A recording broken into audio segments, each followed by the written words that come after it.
It opened my eyes to like different things, right? Because it was somebody else asking me the hard questions, right? Because for ourselves, we're going to avoid the things that are really hard, right? Because we need somebody else to push us to do that. Same thing with mindset training. I knew the certain things, but there were certain parts that I'm like, nah, I'm going to avoid that if I do it on my own. But now you have somebody else coming in. All right, they're going to poke at those things that you're trying to run away from. And that was like the break that I needed because it broke some barriers for me. Of course. Even just simple, like the biggest thing I took away from is like being grateful for like opportunities, right? It sounds like a basic level thing, but it's something we forget about in our everyday life, to be grateful, right? And now we think about it, we're like, wow, like, wait, if I'm just grateful for simple things in my everyday life, like, life just took a major turn.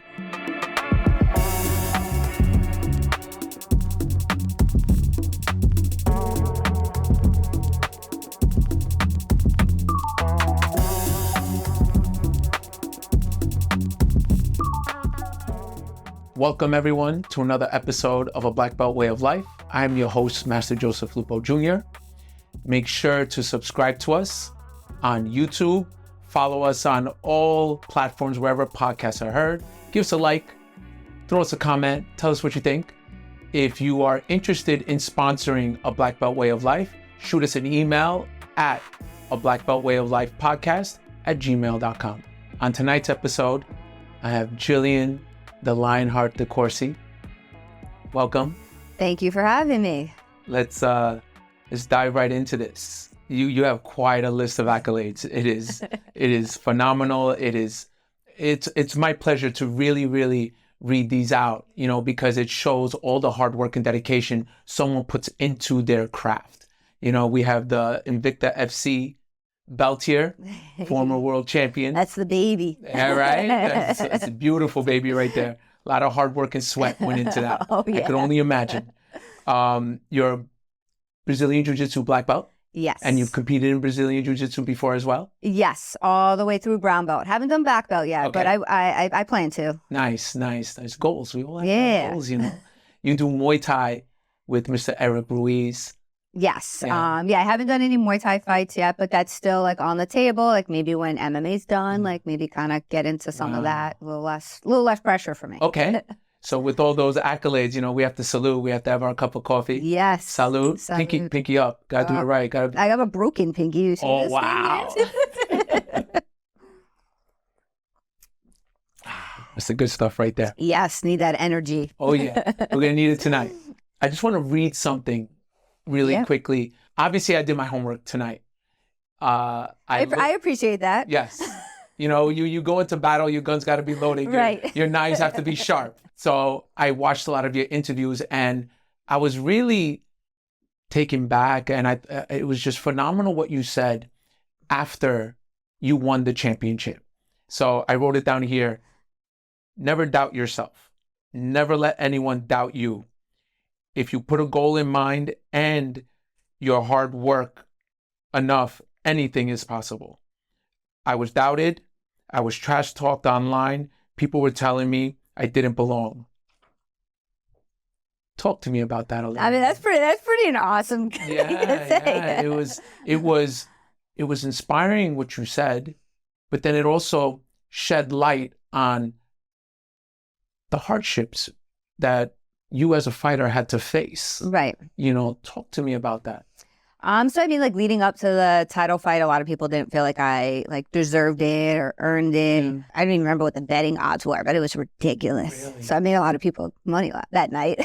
Really? But yeah, it was just, I had to shield it. I just stayed offline. I let my manager, I let everybody else deal with stuff online. And I just pretty much for camp, I just shut it off. I didn't tunnel vision. Yeah, if I had to, we had to post stuff because you have to promote. Sure. So I'd go on, post, and then block it out, shut it off, and just not pay attention to it. Because I'm like, I don't need to know what other people are saying. I know what's happening, but it just gave me more fuel. Sure. You doubt me? Oh man, it's gonna be bad. Haterade's a beautiful drink. Oh, it's the best. Haterade's the best. But talk to me. How hard was that for you during your training? With that going on behind the scenes, did it affect your training leading up to the fight, or did it motivate you? It definitely motivated me. I actually for leading up to my title fight, I worked with a mindset coach. So that helped a lot because it all about just focusing in, worrying about what you can do, not what everyone else is doing, not like worrying about fans, right? Because, everybody could be a fan and not everybody could be, actually step into the cage. 100%.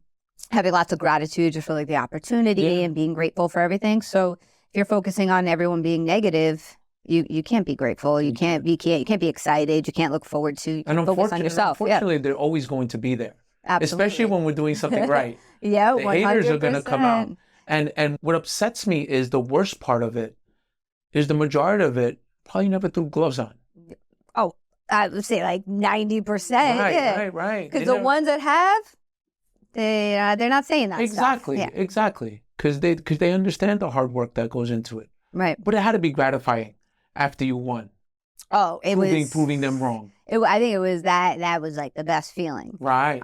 Because I knew I could do it. Everyone around me knew I could do it, but the world didn't know. And they found out. Surprise. Surprise. Drink to that one. I love that. That broken pinky up, right? Mm-hmm. That's awesome. That's good stuff. I love that. I love that.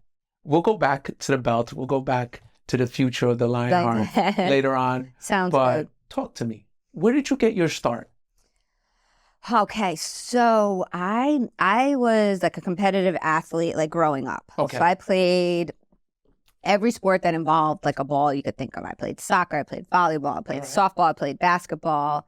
I played them all throughout childhood, pretty much through high school as well. And then college, I played basketball. Yeah. So it's pretty much once I graduated, I needed something competitive to do. Oh, wow. So I just started training, something to do. Started training Jiu Jitsu, started training Muay Thai. So you started later in life? Yeah, I didn't start until after I graduated college. Oh, wow. I was like 20, I want to say like, I was in grad school. So I was probably like 23, 24 when I started training. Oh, that's I had never done a martial art in my life. Really? Nope. That's considered late. Yeah, very late. Most people I interact with or talk with, it's the typical, they started martial arts because they were young. Yeah. Because they were inspired by, let's say, Bruce Lee, or they were bullied. Right. Or, it's always that comment, they lacked confidence. Right. So, mom brought them into a school to gain that. Yeah, no, for me, it was more, I just needed something competitive to do. I had no intention of competing or doing anything when I started. Then, I think somebody had said to me that, like, I wouldn't be able to, like, compete in jiu-jitsu or something. I didn't have it in me. Oh, and then I took off. Oh, sure. When someone says you can't do something, it was over. That lit the fuse. Oh, yep. Wow. And then MMA, I didn't take my first MMA, like, amateur fight till I was 30. And that was just off a whim. I was messing around in the gym. We were like play sparring, just goofing around. And my coach was like, "Hey, you ever thought about doing a fight?" And I'm like, "Yeah, sure, why not?"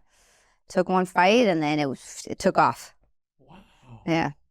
I mean, you have to be an incredible athlete to just jump into something like that, because especially at a later age, because the body doesn't recover that quickly. We have to be real about that. So now you're jumping right into a physical sport that you're getting punched in the face, for lack of a better term. Yeah, and I've never been in a street fight, never gone to a fight growing up, ever. Nope. My first fight was actually my first amateur fight. Really? Never? You've never thrown hands with someone on the street? Never threw hands. Nope. No. Nope. Oh my God. Yeah, great. And I mean, I was mouthy too when I was a teenager. So, but everybody just like, I always got like, I don't know, a pass. Like everybody like, "Oh, but we really like you, so it's okay." Really? Yeah, I don't know. Oh my God. Yeah, it's wild, right? Because everybody's like, "Oh, you must have." Growing up in Queens. Nope. And I played street ball too. Like I played basketball like in the rough, tough. Really? Yeah. Never got into a fight. Oh my God. I mean, I was nasty on the basketball court. So I guess that's where I kind of got it out, like throwing elbows. Like I played very physical. Right. So I guess like it kind of transferred over. Wow, this is like the first. I'm blown away right now. A Queens girl with the mouth rough, and you never threw hands on the street. Never threw hands. Nope. So your first time actually, besides training. Right. Besides training, because training is controlled. Training is controlled, but I'm a firm believer in all the hard work happens in training. Right. All the hard work. Absolutely. And then we reap our rewards when we get into that ring or that cage or on that mat. Right. So wow, this is very impressive. Yeah. So the first time I ever got really punched was my first amateur fight. I still remember that punch to this day. Wow. I was like, oh, all right. That's what that feels like. Wow. So you're 30 years old, first MMA amateur fight. Yep. Getting punched in the face for the first time, which is just blowing me away, blowing me away. It's really, really unbelievable, yet remarkable at the same time. Talk to me about that first punch. Talk to me about that experience.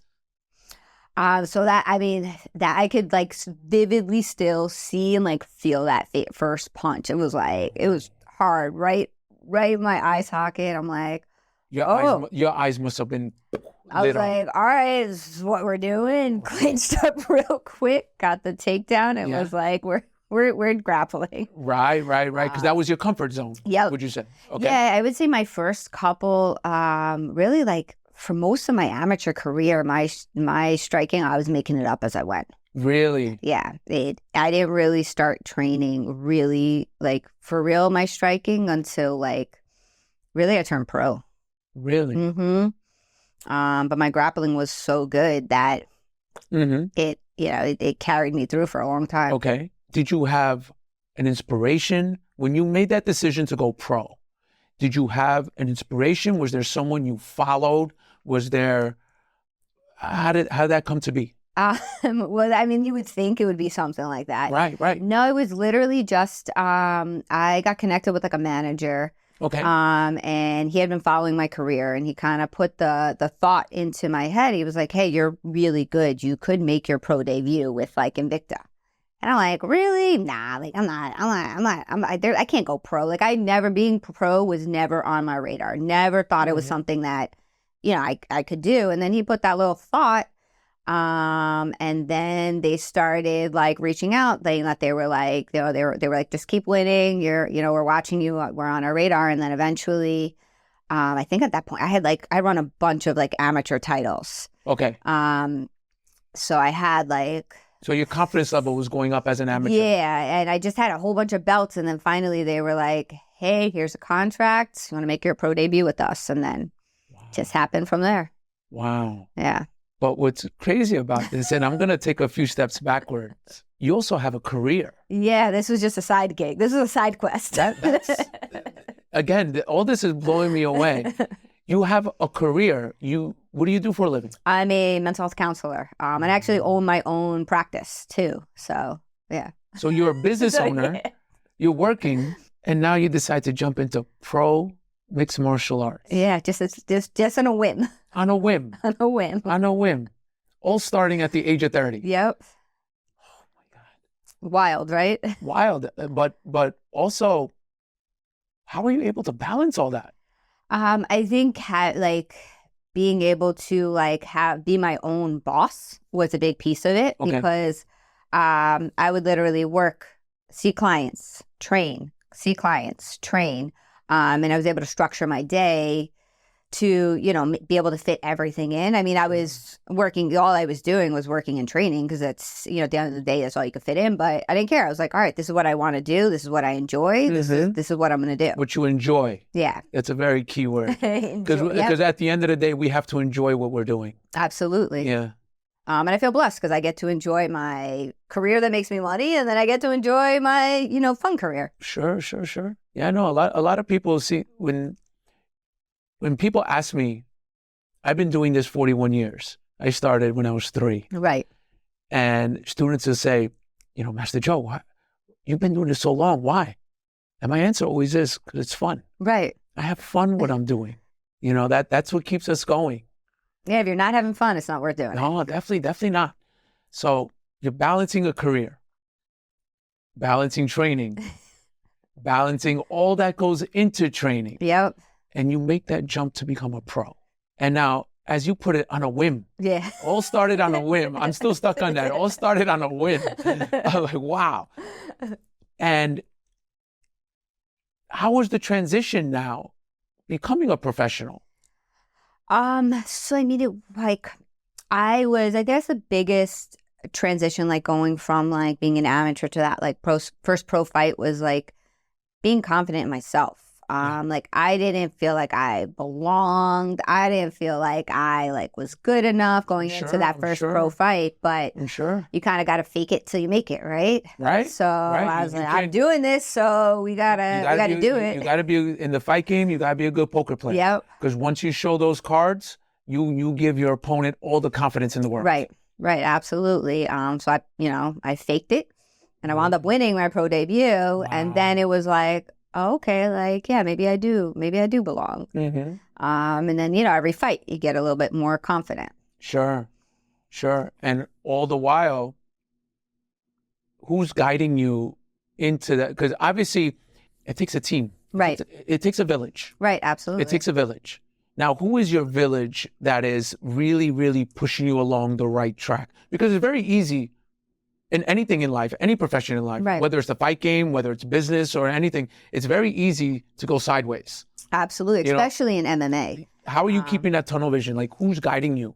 So I've been with like Eric Ruiz since the beginning, since I like first day training. I was with him. We had like, we drifted apart at certain points when I was more into grappling, but then we came back.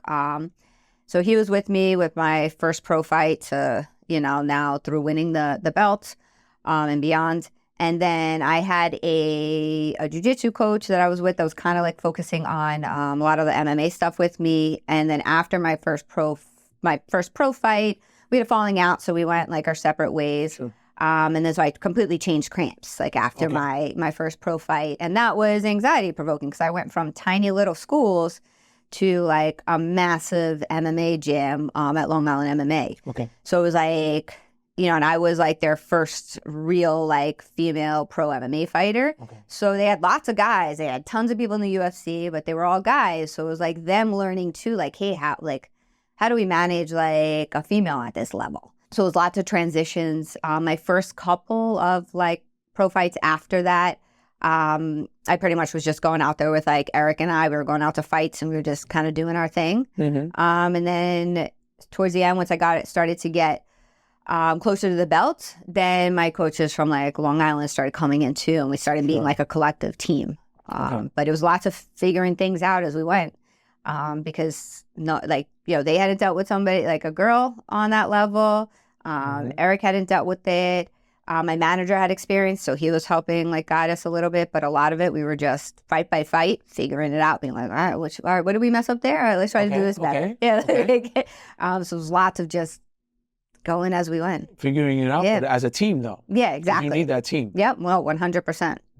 In order to be successful, we, like I said, we need that village behind us. You can't just show up to training, hit a bag by yourself, and then expect to win. No, not at all. Well, and especially being a female, because, you go into, we have, I've created like a really good community of like girls on Long Island, where, even in Jersey, where we are all from different teams. But like when one of us has a fight, we kind of come together and we're like, all right, I got you to help training. I'll spar with you. Here, you come to my gym. I'll come to your gym.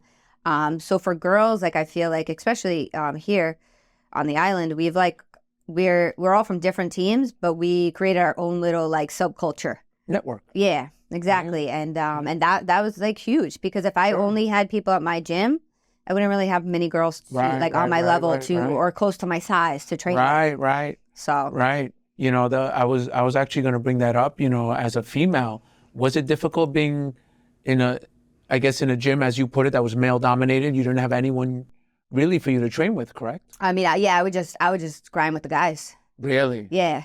And I mean, I guess it's like, for females going to certain gyms, like, there's lots of things that can go on, but if you carry yourself a certain way, you're going to get the respect. Of course. And I've never had issues. I've always had like, when I've had my title fights, when I've had like big fights coming up, the guys were always there. Like, hey, I got you. Like, what do you need? Like, and you find you find the smaller guys. I'm like, okay, hey, wait, you're like a 125er. You're my training partner now. There you go. You just have to be confident and be like, I got you. Right. Now, was there someone that in the female MMA community that you looked up to as you fought? I mean, my one fighter I like a lot is like Rose Namajunas. Okay. I was like, where she's just like not about all the nonsense that's in the fight, in the female fight game a lot, and just goes out. I think she's really skilled. Respect. So yeah, so I would just like kind of like, I would follow her a lot. So now you bring that up, you know, so you would say you let your skill do all the talking. Yeah. Yes, we'll keep it clean and say that. Yeah. And I respect that tremendously, you know, because I've been a fight fan my whole life. You know, from watching boxing with my father as a kid, you know, to everything. And you learn, you know, in the fight game that unfortunately there's that side that you have to sell the fight. Yes. That's got to be tough. Yeah, I'm not good at that. You're not good at that. I'm terrible at it. Yeah. When I've tried to like talk trash, it's so bad that it's like, yeah, you should need to not do that, please. It's bad. And plus, it's just not who I am. Sure. So it's like, you know, you're being in the fight game. It is very easy to get sucked into it. Sure. And especially, I mean, for females, it's not just they're talking trash. They're doing, you know, every other thing, like twerking in the cage and all this other nonsense. So it's like, when that's being encouraged and those people are then getting more opportunities, then the younger generations are like, oh, that's what I have to do. And it creates a bad culture. You know, you see that. And at the end of the day, it's a very important mixed martial art. Right. You know, a black belt way of life. And that kind of gets lost when you're doing that, you know, and that's something I see. So kudos to you. Respect for keeping it real, so to say. Broken pinky. I'll pick it up for you. So respect in that regard. Because it's not, I mean, I don't want to say it's not easy to do. You just have to stay true to yourself. And if you don't, you know, if that's not who you are, you shouldn't be, you know, doing that. And I mean, I just don't think it should be rewarded anyway, because what are you showing? You know, you're showing these like 10-year-old girls that are like looking up to female fighters. You're showing them like, hey, this is what you should do too. So you are self-conscious about what other people think about you? I would say like in a positive way, right? Yeah, exactly. I want to be a good example. I don't want to be, you know, I would want to be someone that if I had a daughter, I'd be like, yeah, I want you to look up after that person, and encourage them to be better than what might be around them. Yeah. Listen, the art of war. Yeah. The art of war. I have this quote since day one I opened up my school, and it says a leader leads by example, not by force. 100%. You know, one day in life after this is all over, you know, the one thing that stays with us is our reputation. That's what we take with us. Right. We don't take anything. Even this beautiful shiny belt, it's not coming with us. It's not coming with us one day, but our reputation comes with us. And leading by example is so important to me. And obviously it is with you as well. Right. Yeah, absolutely. And especially I find too, it's like, hey, like a lot of my clients that I see in my therapy practice, they know what I do, right? Because what you do, you go to the doctor, especially if you're going to a therapist, you're going to Google them. Sure. So they all see, and I don't want, like the last thing I want too is like treat teens, like for them to be like, you know, pull up a fight and see me doing some reckless, like what does that say to them after I'm trying to help guide them to be better? For sure. So now you're taking your professional career and blending it into your mixed martial arts career, your martial arts career. Wow. Yeah. Wow. So now you're getting up the ranks, you know, and this shiny gold thing is dangling in front of your face. Was there a change in your training? I would say what changed is, so the belt was not my sights, right? Really? Nope, it was not. Once I knocked the girl out before I won the belt, it literally, that was on a whim too, calling for the belt. I was like, I knocked her out. Like, I was completely flabbergasted that even happened. I was like, I kept asking my fiance, I'm like, wait, is this real? This really just happened? He's like, yeah, you just did that. Right. So then I was like, wait, I'm taking the mic. I'm gonna call for the belt. Why not? Like, I just knocked this girl out like really quick. And she was a huge favorite too. So it was nice. 2 fights in a row. I won a lot of people money. It was pleasant. So it was like, you know, like I was like, yeah, you know what, I knocked her out. Let me see if they give me the title. Like, I don't know who else is next in line, but yeah, I should get it. And then they called me like maybe a month later and were like, hey, do you want the title shot on, the state? I'm like, sure. I was actually on a plane coming back from like vacation when I got the phone call for the title shot. And how was that phone call? It was kind of like, oh, wait, all right, this is real. All right, we're doing this. So you kind of get like fluttered where you're like, oh, wait, am I ready for this? And it's like, well, we're doing it, so we got to be ready. And then I had about 2 months to train for the title fight. But and then I don't think anything necessarily changed except for, like I said, I added in a nutrition coach and I added in a mindset coach for those camps. And it definitely made a difference. But my training was always like anytime I had a fight, whether it was going to be a title fight or it was going to be, a regular fight, I'm all in. Like I'm not doing something if I can't be all in. Sure.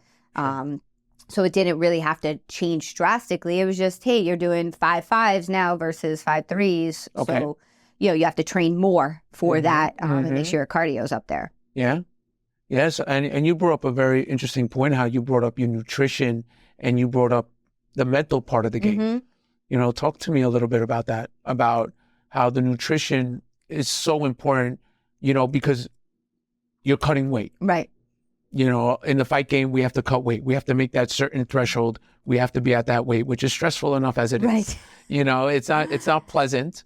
You're not having pizza on Fridays anymore and a nice Italian dinner on Sundays, that you're not having that pasta anymore. It's not happening, which obviously messes with you mentally. So now talk to me about how the nutrition helped you into that title fight and how the mental aspect helped you.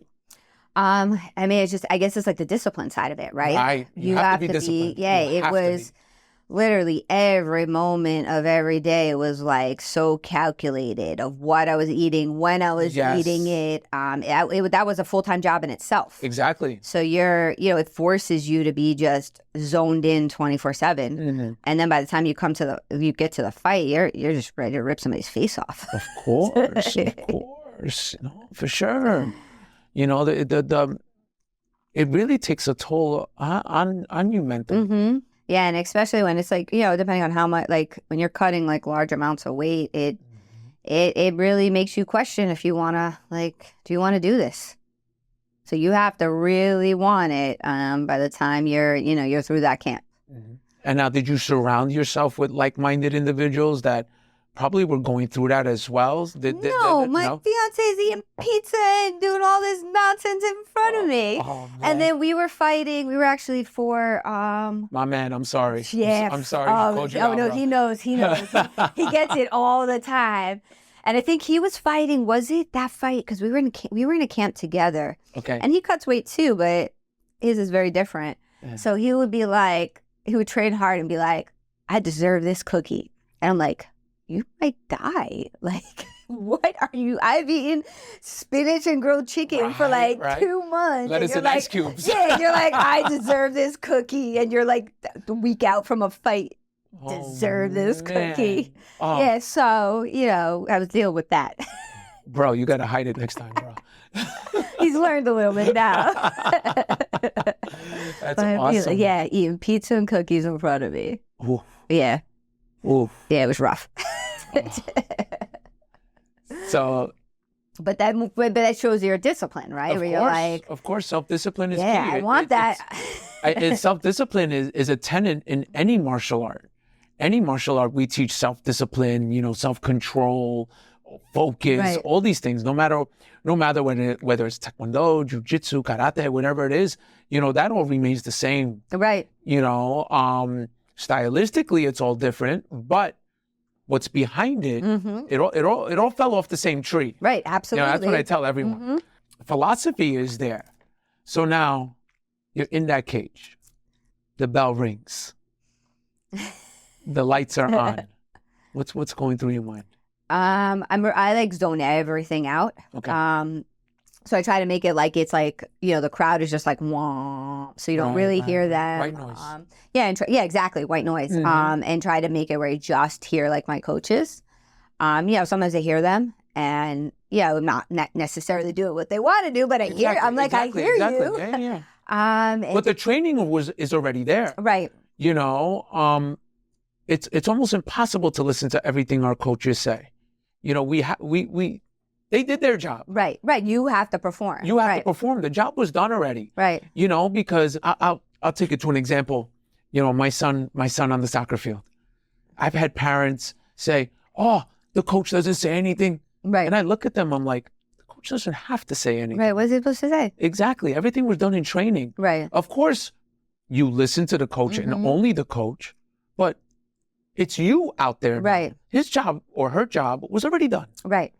So now you're in there, listening the best you can. Listening, not always following directions. Yeah. But... What you're doing. Right. And how's it, at that point, what's going on? Either you're like, I got this, or you're like, oh man, it's gonna be a rough night. Right. You kind of, I feel like you tend to kind of know, like, you know, the beginning where it's kind of going. I mean, for my title fight, when I won the belt, it was a lot of like, we were feeling out for, you know, first couple minutes, because I was coming off a big knockout. So she was a little like, hey, I don't want to get knocked out. And I knew she was, you know, tough and had power. So we were both kind of just like figuring it out. And then we clinched up, and then it was, you know, pretty much over from there. Yeah. She got into your world. Yeah, she came in. I wasn't expecting her to come into me. So once she came in and she grabbed me, I'm like, oh, this is nice. I want you here. So then at that moment, that's when I got to relax a little bit. I'm like, oh, this is my world. Okay, we're good. But I was not, the transition to how I got the finish, that was not in all my like imagery of how the fight was going to go. That was not there. Really? Nope. So you were planning on standing up with this girl? Oh, I thought we were going to have like a 5-round war. Really? Yeah, I did not see that happening. And then it was like, whoa, all right, we just did this. Wow. And now, next thing you know, your hand is getting raised and you're the champion of the world. Yep.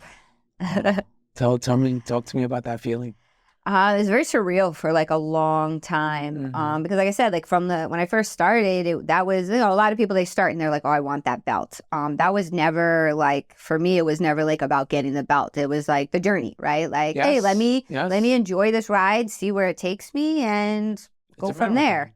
Yeah. And I was just about like the journey of it, and the experience of it all. And then so to find myself like, oh my God, I got to the top of the division with like just kind of being like, let's give this a try. Best in the world. Yeah. So yeah, it's definitely, it was so surreal for a long time.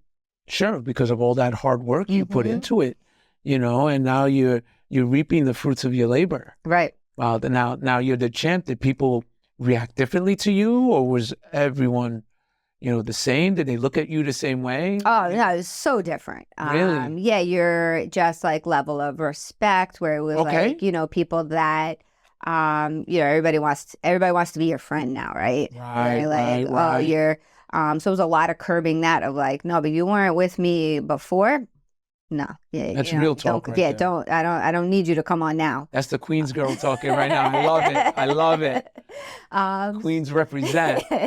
So it was a lot of like just dealing with that type of stuff. But you know, everybody in the gym, they still call me like when I come in later, like, hey, what's up, champ? You know, even though I'm not technically the champ anymore, it's still like, you know, respect levels. Of course. Because you reached the pinnacle of your sport. Right. You know, not everyone could say that. Right. Not everyone could say, at one point, I was the best in the world. Right. Or am the best in the world at what I do. And that's an amazing accomplishment. That's going to live with you forever. Yeah, it definitely feels pretty cool. Right. Let's put your fight career to the side right now. And let's focus a little bit on your career, because you brought up how, and we already spoke about, you know, the nutrition aspect, how that led into your fight. But now let's talk about the mental aspect. Not only were you being coached mentally, but as a profession, you're a mindset coach as well. Now talk to me how that goes hand in hand. So it's, you know, when you get asked that question a lot, right? Because they're like, oh, you're a therapist. That's what you do. Your mindset must be like rock solid. Well, it's like anything we do in life, right? Like we can coach and we can teach people, but you know, then transferring it to ourselves is a whole other game in itself, 100%. Right? And that's why I always say, you know, people call me master And I look at them and I'm like, thank you, but I'm a student first. Right. I'm always a student. Right. So it's always learning, right? Always. We're always learning. So it's the same idea. So I knew, like, you know, especially at the highest levels of any sport, now there's a whole push for like mindset training and the importance of what your mindset is going into competition, right? And how you get that extra competitive edge.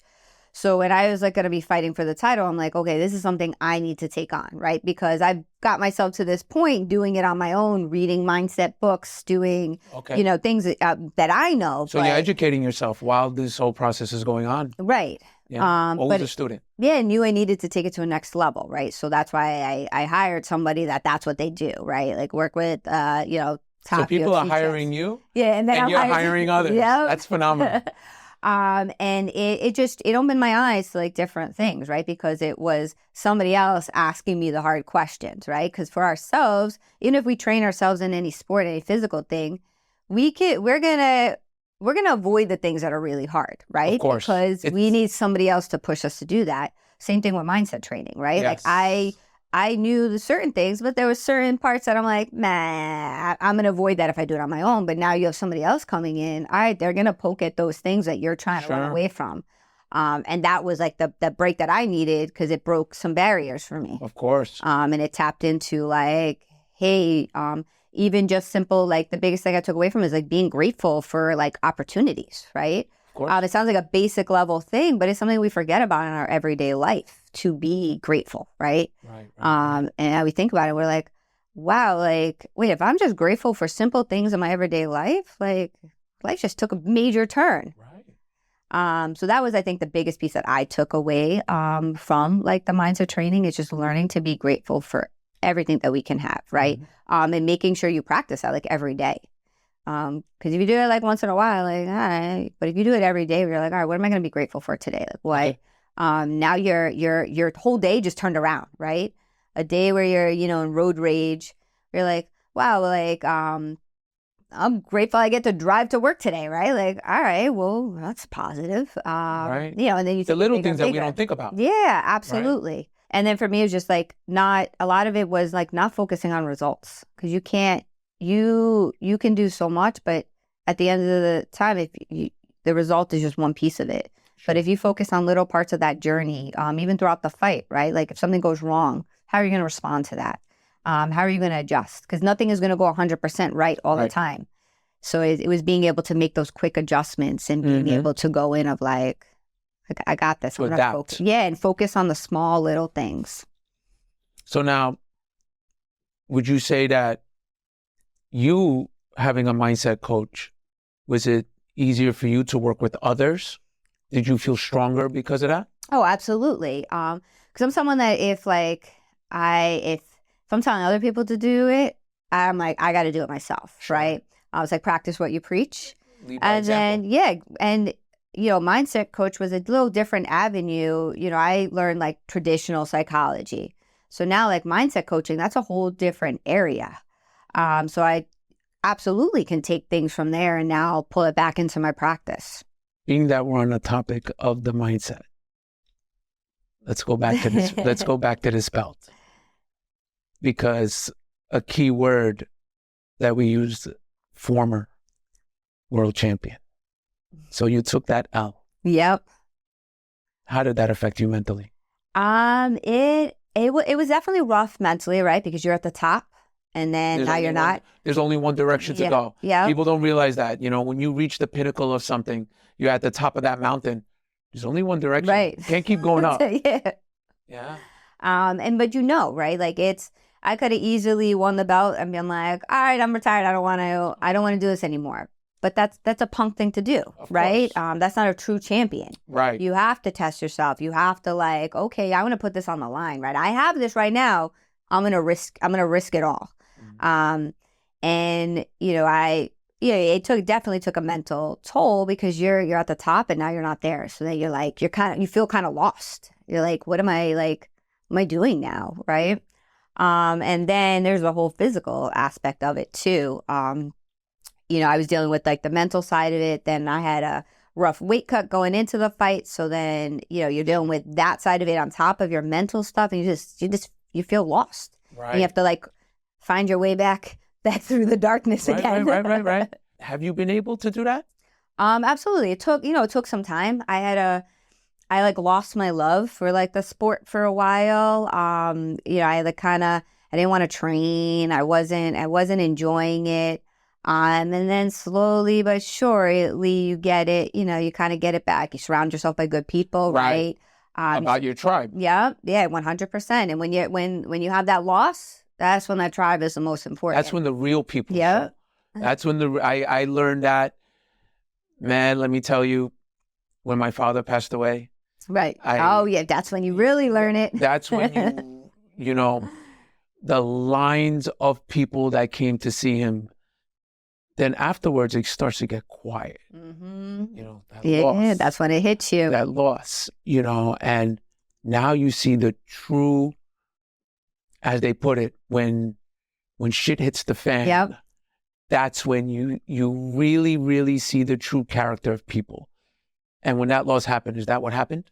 Oh, 100%. Right. But I was already really good at knowing like who my true people were. Mm-hmm. So if I give you my time of day, that means you're true, right? I have lots of people around me, but that inner circle, you have to be a true person to get to like my inner circle. And that's, you're learning through life, right? 100%. So once I took the loss, the people that were there were the people I knew was going to be there. Right. Everybody else is just fillers. For sure. So it's like, you need your fillers in life, but you need to know who your true people are. That's so poignant. Again, I'm going to bring it back to my father. Right. And I gave a speech in the church in front of everyone, a packed church. And I told them all, the greatest lesson my father taught me was your true friends, you count on one hand with fingers to spare. Yep. Everyone else is just an acquaintance, but on one hand with fingers to spare. Right. That's so true. Mm-hmm. Because it shouldn't be, because they can't, or you can't have a whole table full of like true people. It's just not possible. Right. So now, is there another fight in your future? I got to go out on a high note. So, my plan, as long as everything works out to the plan I want, is I want to do one more and then like kind of hang up the gloves. Right. So, right. So hopefully it works out the way I want it to be. That doesn't necessarily have to mean the W. It just means that, right? I want to do it like, I want to be able to go out on my terms, right? Where I'm like, hey, going into it knowing, hey, this is, I get to put it all out there one more time. All right. So one more. Yeah, one more. That's the goal. One more. That's the goal. So Miss Jillian, I want to go into a portion. We're going to go 5 rounds with the champ. All right. 5 rounds. 5 questions. Okay. The first 3, you got to right off the dome. All right. You got to give it to me. The pressure's on. Yeah, the pressure's on. All right, I'm ready. The pressure's on. Let's go. I'm ready. Loosen up. The first 3 questions, you got to spit them out quick. Okay. I'll give you at most a couple of seconds. All right. Get ready. The last 2 questions, take your time, elaborate on it a little bit, So, question number 1, your go-to meal right after a hard weight cut. Pizza. Oh, that was quick. Wow. So you're a pizza buff? Do you have like your specific pizza you got to have? No, because I'm always at a different place after I cut weight. So it's wherever we're at. And the best pizza's in New York, right? Yeah, and You heard that, everyone. I'm never in New York. You heard it. Look at every camera. Best pizza's in New York. I don't want to hear about the Chicago, New Jersey nonsense. Best pizza's here. NYC. Music. What do you listen to pre-fight, leading up to a fight? What amps you up? Whatever my walkout song is. Ooh. So. And that would be? It changes. Really? I usually don't pick my walkout song. Because I'm too lazy. Really? So I usually have Eric's pick some of my walkout songs. My fiance's pick some of them. And I just let them do it. So tell me some. You're not gonna. I mean, one of them was into the Spider-Verse. Okay. Eric picked that one. All right. Then the last 2 were like dance music songs. So I couldn't even tell you what the names of them were. Oh, wow. Wow, some like techno. Yeah, my fiance picked those ones. Okay. Like some hard dance stuff. Yeah.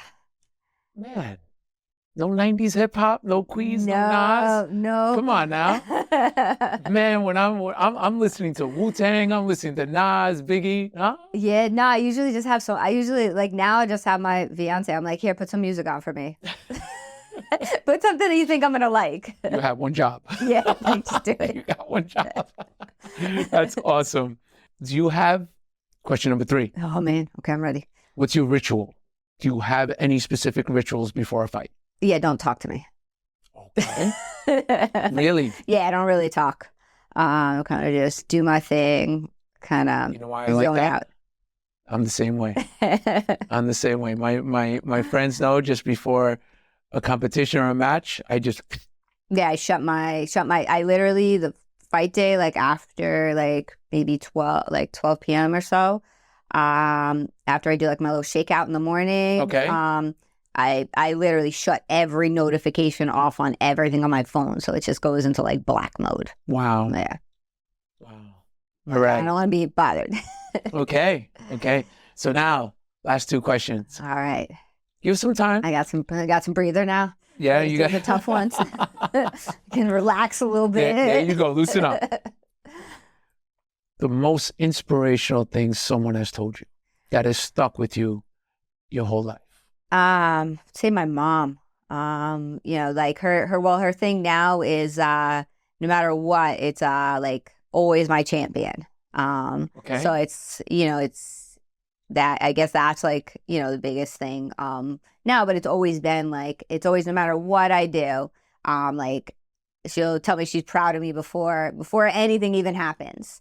So like I feel like that holds a lot. Fan. Yeah, 100%. And that holds so much weight, right? Because it's not, some people don't know that. And it's something we think should be a basic thing, but it's not always a basic thing that like, hey, knowing your parents are going to be proud of you no matter what, right? Wow, we could do an entire podcast on that topic. The importance of parents in what we do. Yeah. Wow. Number 1 fans. Yeah, 100%. Win or lose. Yep. And it builds you up so much. Of course. My mom's always like celebrated like a lot of the small things, but like it does make a difference because it builds your confidence. Right. Wow. Parents. I heard that, parents. Be your child's number 1 fan. It goes a long way. It does. That's so important. Last question. What would you tell a young fighter coming up in the game? What would you tell them? Your greatest piece of advice you could give them? Focus on yourself, right? Being true to yourself, not getting sucked into all the negative of the fight world, right? Mm-hmm. Being able to find your own identity before you find your fight identity. And whatever your identity is in like the real world, that should be your fight identity. Wow. And focus on your skills, right? If you focus on your skills and you surround yourself with good people, you'll be able to make it far. Don't, take the shortcuts of doing all the other nonsense to try and compensate for not having the skills. Mm-hmm. If you have the skills, eventually it might take longer, right? But eventually you'll get noticed. That's great. That's inspiring. That's real talk. That's real talk from a real person. I love it. So Jillian, for those who were not fans of you before, that I'm hoping are fans now, tell me where they could follow you. They could follow your journey, or even if they need a mental health coach. Talk to me. Yep. Tell the fans out there where we could find you. I'm pretty Googleable, right? If that's even a word. But you can find me on Instagram at Lionheart Jill. I'm like somewhat active on there, but I'm super active on Twitter. It's the same thing, Lionheart Jill. I'm always posting fight stuff, funny stuff. So if you want some entertainment, definitely follow me on Twitter. As far as career stuff, mental health stuff, you can just Google my name. It's Jillian DeCoursey, and the practice is Create Your Balance. So you can Google either one of those, and it'll help direct you on the process. All right. Awesome. Well, thank you everyone for tuning in to this episode of A Black Belt Way of Life. This episode was brought to you by Merino Printing, MER, INO, Merino Printing. Find them on Instagram. Check them out. Make sure to follow us on YouTube and make sure to find us wherever you listen to podcasts. I'm Master Joseph Lupo Jr. Thank you for tuning in to a Black Belt Way of Life podcast. And always remember, a black belt is worn around your heart, never your waist. Salud. A Black Belt Way of Life was produced by Press Record Studios.